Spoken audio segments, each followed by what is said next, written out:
J.K. Rowling's Harry Potter and the Chamber of Secrets, Chapter 14, Cornelius Fudge. Easter விடுமுறை அப்போ 2ஆம் ஆண்டு மாணவர்களுக்கு யோசிக்கிறதுக்கு புதுசா ஒரு விஷயம் கொடுக்கப்பட்டிருந்தது. குறிப்பா இந்த விஷயத்த மற்றவங்களை விட ஹெர்மாயினி ரொம்ப தீவிரமாவே எடுத்துக்கிட்டா. இப்போ நாம எடுக்க போற இந்த முடிவு நம்ம ஒட்டுமொத்த எதிர்காலத்தையே பாதிக்க கூடும் அப்படின்னு புது பாடங்களுடைய பட்டியலை கூர்ந்து உற்று நோக்கி அதுல அடையாளமிட்டுக்கிட்டு இருந்த ரான் அண்ட் ஹாரி கிட்ட சொல்லிக்கிட்டு இருந்தா. இந்த போர்ஷன்ஸை மட்டும் எப்படியாவது ஒழிச்சு கட்டிட்டா பரவாயில்ல அப்படின்னா ஹாரி, அது நம்மளால முடியாது அப்படின்னு ரொம்ப சோகமான குரல்ல சொன்ன ரான், நம்ம பழைய பாடங்கள் அத்தனையையும் நம்ம தொடர்ந்து படிச்சுதான் ஆகணும், இல்லைன்னா தான் இந்த டிஃபென்ஸ் அகேன்ஸ்ட் டார்க் ஆர்ட்ஸை நான் தலைய முழுகியிருப்பனே. ஐயோ, அது ரொம்ப முக்கியமான பாடமாச்சே அப்படின்னு ஹெர்மாயினி அதிர்ச்சியோட சொன்னா. லாக்கார்ட் சொல்லித்தர விதத்தை பார்த்தா எனக்கு அது அவ்வளோ முக்கியமாலாம் ஒன்றும் தோணலை. பிக்ஸிகளை அவிழ்த்து விடக்கூடாதுங்கிற ஒரே ஒரு விஷயத்தை தவிர நான் அவர்கிட்ட இருந்து புதுசாக எதையுமே கற்றுக்கல அப்படின்னு ரான் ரொம்ப சலிப்பா சொன்னான். நெவில் லாங்பாட்டம் அவன் குடும்பத்தில் இருந்த அத்தனை மந்திரவாதிகள் கிட்ட இருந்தும் கடிதங்கள் வரப்பெற்றிருந்தான். அவங்க ஒவ்வொருத்தங்களும் எதை தேர்ந்தெடுக்கணும்னு வெவ்வேறு விதமான ஆலோசனைகளை சொல்லியிருந்தாங்க. அது அத்தனையும் கேட்டு குழப்பத்திலையும் கவலையிலையும் நாக்கு தொங்கி போய் பாடப்பட்டியலையே திரும்ப திரும்ப படிச்சபடி உட்கார்ந்துருந்தான். அரித்மென்சி பாடம் பண்டைய குறியீடுகள் பத்தின பாடத்தை விட ரொம்ப கஷ்டமா இருக்குமான்னு அங்கிருந்த பல பேர்கிட்ட கேட்டுக்கிட்டு இருந்தான். ஹாரிய போலவே மகிள்ஸ்க்கு நடுவுல வளர்ந்த டீன் தாமஸ் கடைசியா கண்ணை மூடிக்கிட்டு தன்னுடைய மந்திரக்கோளை அந்த பட்டியல்ல ஏதோ ஒரு இடம் பார்த்து குத்த அது எந்த பாடத்து மேல பட்டதோ அந்த பாடங்களையே அவன் தேர்ந்தெடுத்தான். ஹெர்மாயினி யாரோட ஆலோசனையையும் கேட்கல, எல்லா பாடங்களையுமே தேர்ந்தெடுத்திருந்தா. தன்னுடைய எதிர்கால மந்திர வாழ்க்கையை பத்தி அங்கிள் வெர்னான் கிட்டையும் ஆண்ட் பெட்டூனியா கிட்டையும் கலந்து பேசினா அவங்க என்ன சொல்லுவாங்கன்னு யோசிச்சு ஹாரிக்கு தனக்குத்தானே ஒரு கசப்பான சிரிப்பு வந்தது. அதே சமயம் அவனுக்கு சரியான வழிகாட்ட யாரும் இல்லைன்னுலாம் சொல்லிட முடியாது. பர்சி வீஸ்லி தன்னுடைய அனுபவங்களை பகிர்ந்துக்க ரொம்பவே ஆர்வமா இருந்தான்.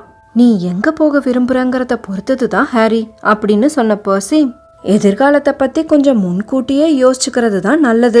அதனால நான் உனக்கு ஜோதிட கலையை நிச்சயம் பரிந்துரைப்பேன். மகிழ் ஸ்டடீஸ் ஒரு சுலபமான தேர்வுன்னு எல்லாரும் சொல்லுவாங்க.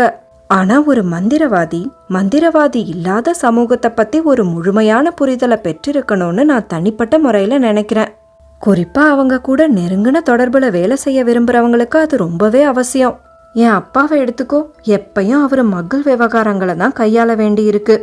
என் அண்ணன் சார்லிக்கு புது புது இடங்களை பத்தி தெரிஞ்சுக்கிறதுன்னா ரொம்ப பிடிக்கும்.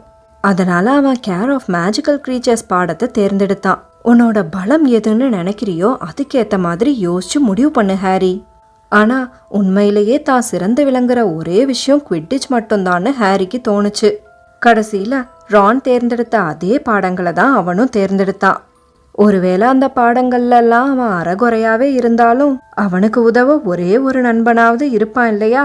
கிரிஃபெண்டோருடைய அடுத்த குவிட்டிச் போட்டி ஹஃபில்பஃப்க்கு எதிராக நடக்க இருந்தது. ஒவ்வொரு நாளும் இரவு உணவுக்கு அப்புறமா கிரிஃபெண்டோர் அணி பயிற்சியில ஈடுபடணும்னு விட்டு பிடிவாதமா இருந்ததால ஹாரிக்கு குவிட்டிச் பயிற்சி மற்றும் வீட்டு பாடங்களை தவிர வேற எதுக்குமே நேரம் கிடைக்கல. ஆனாலும் பயிற்சி வகுப்புகள்ல கொஞ்சம் கொஞ்சம் முன்னேற்றமும் தெரிஞ்சது. அல்லது குறைஞ்சபட்சம் மழையில நனைஞ்சு போய் இல்லாம உலர்ந்த உடையோடையாவது பயிற்சி செய்ய முடிஞ்சது. சனிக்கிழமை நடக்க இருந்த போட்டிக்கு முதல் நாள் மாலை தன்னுடைய துடைப்பத்தை வைக்கிறதுக்காக அவனோட தங்குமிடத்துக்கு போனப்போ கிரிஃபெண்டோர் அணி குவிட்டிச் கோப்பையை வெல்றதுக்கு முன்னாடி எப்பவும் இல்லாத வகையில அதிக வாய்ப்பு இருக்கிறதா ஹாரிக்கு தோணுச்சு. ஆனா அவனோட அந்த மகிழ்ச்சியான மனநிலை அதிக நேரம் நீடிக்கல. அவன் அறைக்கு போற படிக்கட்டுகளோட உச்சியில அவன் நெவில் லாங்பாட்டத்தை சந்திச்சான். நெவிலோட முகம் ரொம்ப பதட்டமா இருந்தது. ஹாரி, இதை யார் செஞ்சாங்கன்னு எனக்கு தெரியல, நான் இப்பதான் பார்த்தேன். பயத்தோட ஹாரிய பார்த்தபடியே நெவில் கதவை தள்ளி திறந்தான். ஹாரி பெட்டிக்குள்ள இருந்த அத்தனை பொருட்களும் நாலா திசையிலையும் செதறி கிடந்தது. அவனோட மேலங்கி கிழிக்கப்பட்டு தரையில கிடந்தது. அவனோட 4 போஸ்டர் பெட்டுடைய படுக்கை விரிப்பு இழுத்து எறியப்பட்டிருந்தது. அவனோட படுக்கையோர இழுப்பறை வெளியே இழுக்கப்பட்டு அதுக்குள்ள இருந்த அத்தனை பொருட்களும் மெத்தை மேல செதறி கிடந்தது. ஹாரி அதிர்ச்சியில வாயடைச்சு போய் படுக்கையை நோக்கி நடந்தான். கீழே செதறி கடந்த டிராவல்ஸ் வித் ட்ரோல்ஸ் புத்தகத்தின் சில பக்கங்கள் மேலேயே ஏறி நடந்து போக வேண்டியதா போச்சு. அவனும் நெவிலும் படுக்கை விரிப்ப மறுபடியும் மெத்த மேல விரிச்சு போட்டுட்டு இருந்தப்போ ரான், டீன் மற்றும் சீமஸ் 3 பேரும் உள்ள வந்தாங்க. டீன் சத்தமா வாய்விட்டே கத்திட்டான். ஹாரி, என்ன நடந்தது? தெரியல அப்படின்னா ஹாரி. ஆனா ரான் ஹாரியுடைய மேலங்கிய ஆராய தொடங்கினான். அதோட அத்தனை பைகளும் வெளிப்புறம் இழுக்கப்பட்டு கிடந்தது. யாரோ எதையோ தேடி இருக்காங்க அப்படின்னு சொன்ன ரான், ஏதாவது காணாம போயிருக்கா அப்படின்னு கேட்டான். ஹாரி தன்னுடைய பொருட்களை ஒவ்வொன்னா எடுத்து தன்னுடைய பெட்டிக்குள்ள போட ஆரம்பிச்சான். லாக்ஹார்ட் புத்தகங்கள்லயே கடைசி புத்தகத்தை தூக்கி உள்ள வீசினப்பதான் அங்க எது இல்லங்கிறத அவன் உணர்ந்தான். ரிடிலுடைய நாட்குறிப்பை தான் காணும் அப்படின்னு ரான் கிட்ட ரகசியமா சொன்னான். என்ன?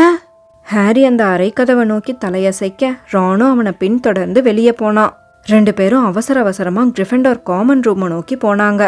அந்த இடம் கிட்டத்தட்ட காலியா தான் இருந்தது. அங்க ஏன்ஷியன்ட் ரூன்ஸ் மேட் ஈஸி புத்தகத்தை தனியா உட்காந்து படிச்சுக்கிட்டு இருந்த ஹெர்மாயினி கூட போய் உட்காந்தாங்க. இந்த செய்தியை கேட்ட ஹெர்மாயினி திடுக்கிட்டு போனா. ஆனா இது திருடினது ஒரு கிரிஃபிண்டோர் மாணவனா மட்டும்தான் இருக்க முடியும். ஏன்னா வேற யாருக்கும் கிரிஃபிண்டோர் தங்குமிடத்தோட கடவுச்சொல் தெரியாதே. ஹெர்மாயினி சொன்னதை கேட்டு சரியா சொன்ன அப்படின்னா ஹாரி.